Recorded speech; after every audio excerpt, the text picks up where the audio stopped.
राजेश सक्सेना अभी अपने रूम में बैठे होते हैं और साथ में एक लड़की होती है जिसका नाम रंजना होता है। वो भी अधनग्न अवस्था में। तभी उसके रूम पे नॉक होता है। ये कहते हैं अंदर आ जाओ।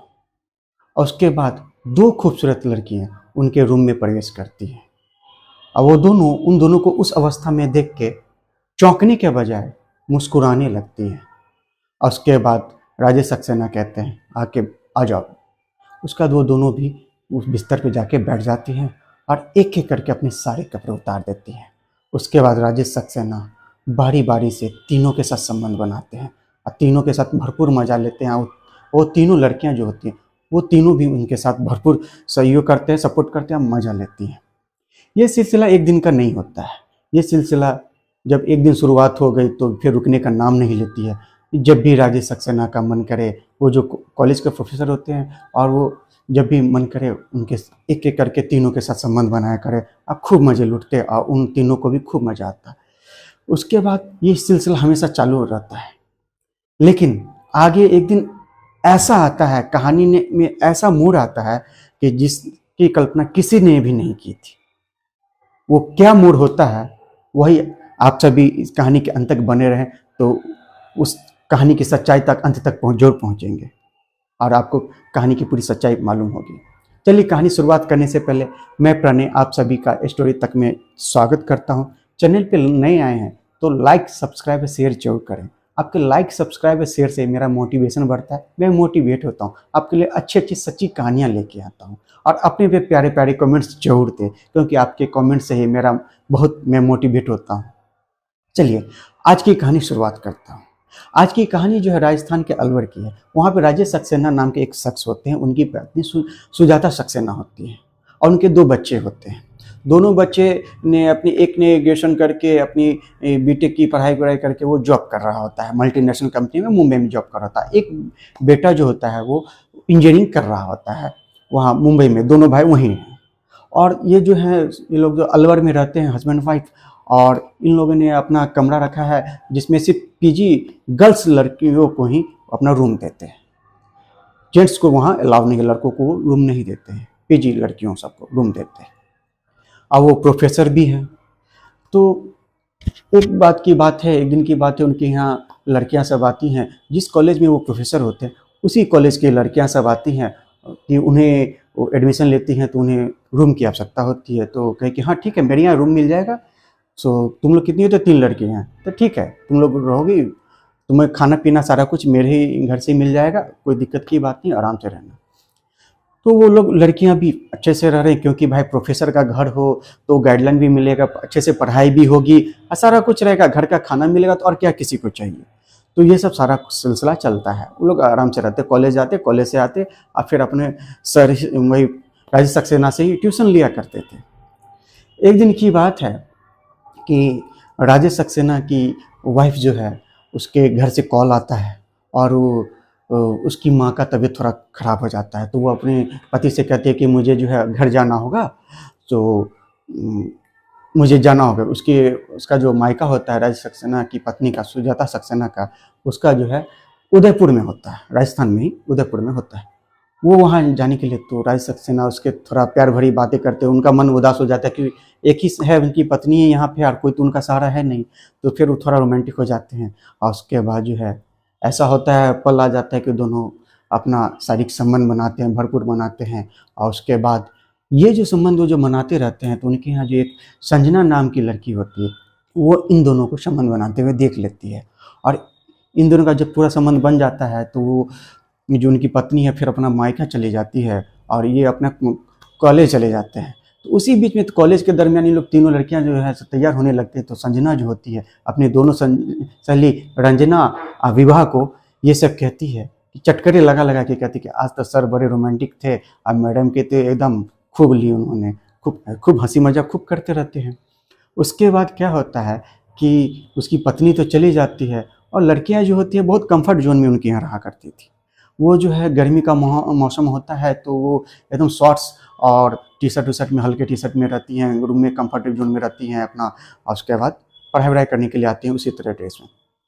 एक दिन राजेश सक्सेना जब अपने वह तीनों स्टूडेंट्स को पढ़ा रहे होते हैं, ट्यूशन दे रहे होते हैं, तो उसी दरमियान में जो है वो लड़की जो होती है, ये संजना जो होती है, उसके वो शॉर्ट्स बनी हुई रहती है, तो उनकी नज़र थोड़ी उसके प्रति खराब हो जाती है, गंदी नज़र हो जाती है। वो क्या करते हैं, गिलास से पानी पी रहे होते हैं, उसे तार रहे होते हैं, उसी से उनके हाथ से गिलास वो छूट जाता है और उसके पाँव पे गिर जाता है, जांघ पे गिर जाता है। अब वो पूरी भींग जाती है, तो कहते हो सॉरी सॉरी मेरे हाथ से स्लिप कर गया गिलास, तुम जाओ मेरे रूम में कमरे में चल जाओ, मेरी वाइफ की कपड़े होंगे वो तुम पहन लेना। तो वो भेज देते हैं, तो वो कहते नहीं सर मैं अपने ही रूम में चले जाती हूँ, अपने कपड़े चेंज करके, हाँ ठीक है जाओ। तो वो जब अपने रूम में कपड़े चेंज करने के लिए जाती है, उसी दरमियान में जो है राजेश सक्सेना फ़ोन का बहाना करके उन दोनों को कुछ पढ़ने को दे देते हैं और उसके पीछे उसके कमरे में जाते हैं, और उसके बाद साइड से एक की होल से वो उससे संजना को पूरी तरह कपड़े बदलते हुए देखते हैं, और जब उसकी जवानी को वो देखते हैं तो उन्हें देह में आग सा लग जाता है। वो आग उसे पाने का होता है, क्योंकि संजना जो इतनी निहायत ही खूबसूरत लड़की थी, जवान थी, जिसकी उम्र तकरीबन 21 साल की थी, अब जो है वो उसके मन में सिर्फ उसी का ख्याल आता। फिर वहाँ से आते हैं, फिर तीनों को पढ़ाते हैं, वो भी आ जाती है, पढ़ाते हैं, फिर चली जाती है। अब जो है एक दिन अपने झूठे एक फ्रेंड से वो बात करते हैं, उनके फ्रेंड का नंबर आता है और उस पर वो जो है सो बात करते रहते हैं, और वो दिखाते हैं कि हाँ मैंने ही क्वेश्चन सेट कर लिया है, तो इस बार आने वाले एग्ज़ाम में सो मेरे पास क्वेश्चन आ गया है। ये सब सारी कहानी बात जो है संजना सुनती रहती है। तो जब संजना सुनती है तो सुन लेती है, अब सब बात करने का जो फ़ोन रखती है तो संजना आती है, ऐसा कौन सा स्टूडेंट हो जिसे एग्ज़ाम से डर नहीं लगता और एग्ज़ाम में अच्छा नंबर कर लाना चाहता है, अव्वल होना चाहता है। तो संजना भी आराम से प्यार से अपने सर के पास जाती है, सर मुझे पता चला है कि सर आप ही के पास क्वेश्चन आया है और आपने ही क्वेश्चन सेट किया है, जो एग्ज़ाम में आने वाला वही क्वेश्चन सब आपके पास है। तो हाँ है तो, लेकिन मैं वो तुम्हें उन लोग को नहीं दूंगा। तो नहीं सर प्लीज़, अगर दे देते तो क्या होता है सर, हम लोग का भी भला हो जाता है, हम लोग तो आपके स्टूडेंट हैं, आप ही के यहाँ रहते हैं, आप ही हमारे गुरु हैं, शिष्य हैं। तो कहते हैं ठीक है, लेकिन उसके एवज में तुम्हें कुछ करना होगा। कि हम सर आप जो कहेंगे हम वो करने को तैयार हैं, बस आप एक बार इशारा तो करें। तो कहती मैं जो कहना चाह रहा हूँ तुम समझ में आ रहा है, मैं वही सब कह रहा हूँ जो तुम समझने का कोशिश कर रही हो। तो हाँ सर मैं वो सारा कुछ करने को तैयार हूँ, बस उसके एवज में आप क्वेश्चन पेपर दे दें। कि ठीक है। वो जो रात में तीनों जब लड़कियाँ खाना पीना खा के सो जाती हैं, तो वे राजेश सक्सेना जो होते हैं वो दबे पाँव अपने रूम से उन तीनों के कमरे में जाते हैं और संजना को इशारा करके बुलाते हैं। उसके बाद अपने रूम में ले जाते हैं और उसे पूरी तरह नंगे करके उसकी जवानी का खूब मज़ा लेते हैं, खूब उसके साथ सेक्स करते हैं। वो भी उन्हें बहुत अच्छे से सपोर्ट करती है, उसे भी मज़ा आता है, खूब मज़ा आता है। उसके बाद ये सिलसिला जारी हो जाता है और खूब मज़ा आने लगता है। दोनों जब भी मौका मिला उसे बुलाते हैं और दोनों संबंध रातें बनाया करते थे। इधर उनकी पत्नी आई नहीं थी मायके से, तो इन्हें तो भरपूर मज़ा मिला था। लेकिन राजेश सक्सेना का जो है ना लालच कुछ ज़्यादा ही बढ़ गया था। उनकी हसरत इस पे ही नहीं थी, अब वो चाहते थे कि वो जो उनके यहाँ दो और लड़कियाँ जो किराएदार पे हैं, रंजना और विभा, उन दोनों को भी अपने बिस्तर में लाना चाह रहे थे। तो वो इसके बारे में संजना से कहते हैं कि मुझे तुमसे एक बात कहनी है। तो कहे हाँ सर कहिए।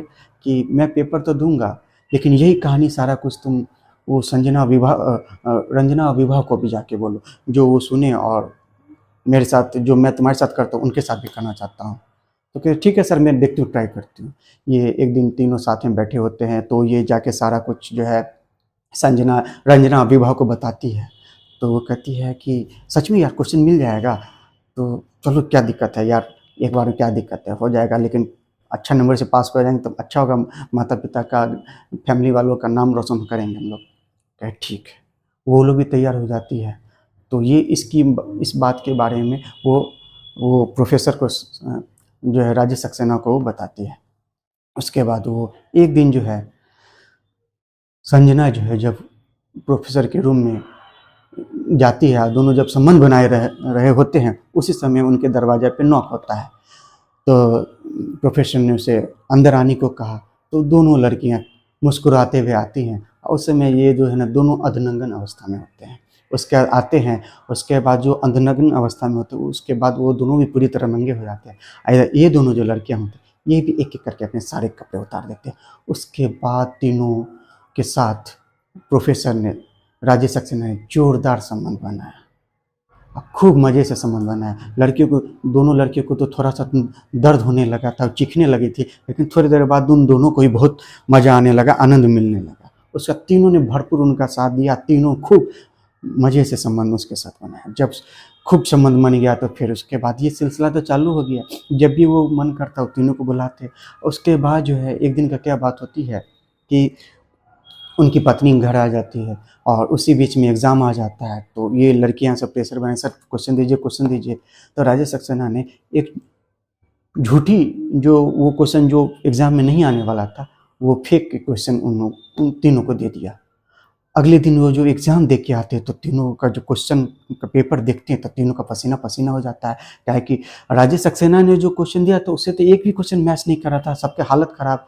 वो वहाँ एग्ज़ाम दे के आती हैं, कुछ भी जवाब ढंग से दे नहीं पाती हैं और घर आती हैं। उसका राजेश सक्सेना खूब आग बबूला होते, खूब झाड़ती हैं, झगड़ा करती हैं, बोलती हैं।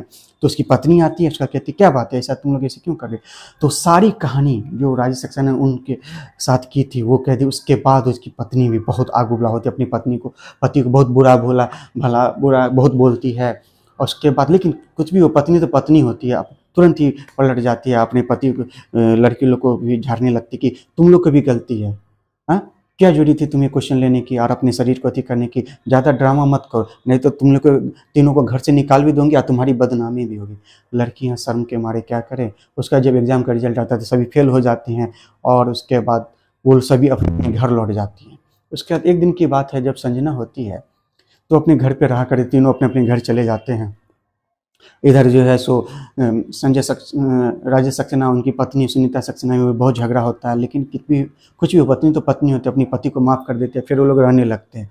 और फिर एक दिन का ये होता है, इधर जो संजना होती है, एक दिन उसके घर पे उसके पेट में बहुत तेज़ दर्द होता है। उसके फैमिली वाले उसे फ़ौरन डॉक्टर के पास ले जाते हैं। फिर डॉक्टर ने जो चेकअप किया, उसके बाद जो वो बहुत उसके गार्जियन के पूछने के बाद वो जो बताता है तो सभी हक्का बक्का हो जाते हैं, क्योंकि वो पूछने बताते हैं कि आपकी बेटी प्रेग्नेंट है। अब ये बात सुन के तो सभी गुस्से हो जाते हैं, लड़की से अपनी बेटी को बहुत भला बुरा बोलते हैं कि तो ये क्या है, किसके साथ क्या है, तुमने किसके साथ मुँह काला किया, अनाप शनाप बहुत बोलते हैं। फिर वो लड़की बताती कि ऐसी सी बात है, सारी कहानी वो बताती है कि मेरे प्रोफेसर ने मेरे साथ गलत काम किया, सारा कुछ। तो उसके पिता वो फिर वहाँ जाते हैं, अलवर जाते हैं अपनी बेटी को लेके, और उसके बाद उसके खिलाफ जो वहीं थाना में एफआईआर लॉन्च करवाते हैं। तो पुलिस और वो दोनों लड़की जो रंजना विवाहवती है उसको भी इसकी गवाही दिलवाते हैं और दोनों को पति पत्नी को अरेस्ट करवाते हैं, क्योंकि इसमें भी तो उसकी पत्नी में भी नहीं डरा धमका के बात को ख़त्म करवाया था, तो दोनों को अरेस्ट करवाते हैं। लेकिन कुछ दिनों के बाद जो होता है, एफआईआर लॉन्च होता है, उसके बाद सारा कुछ उसको, उसके पति को जेल में धरा जाता, पत्नी को भी जेल में धरा जाता है। लेकिन कुछ दिनों के बाद उनकी पत्नी को रिहा कर दिया जाता है। लेकिन इनके वो जो राजेश सक्सेना होते हैं उनके खिलाफ केस दर्ज करके उन्हें जेल में बंद कर दिया जाता है। उन पे 7 साल का जो है रेप का चार्ज लगता है और जेल में बंद है। तो आज की कहानी यहीं पे ख़त्म होती है। आज की कहानी सुनाने का मेरा मकसद ना किसी को ठेस पहुँचाना, दुख पहुँचाना, बस आपको संभल के रहना, आपको सतर्क करने का मेरा मकसद है। क्योंकि देखिए, हमें अपने बच्चों को, अपनी बेटी को, हम लड़कियों को हमेशा ये समझाना चाहिए कि कभी भी भूल कर भी ऐसे कदम को ना उठाएं जिससे उनकी ज़िंदगी बर्बाद हो, जिस तरह के संजना के साथ, विवाह रंजना के साथ हुआ। तो हमें हमेशा अपने कदम को फूँक फूँक के रखना चाहिए, जिससे मेरा भविष्य में कोई हम पे लांछन न लगे, कोई गलत कदम न उठाएं जिससे हमारा भविष्य बर्बाद न हो।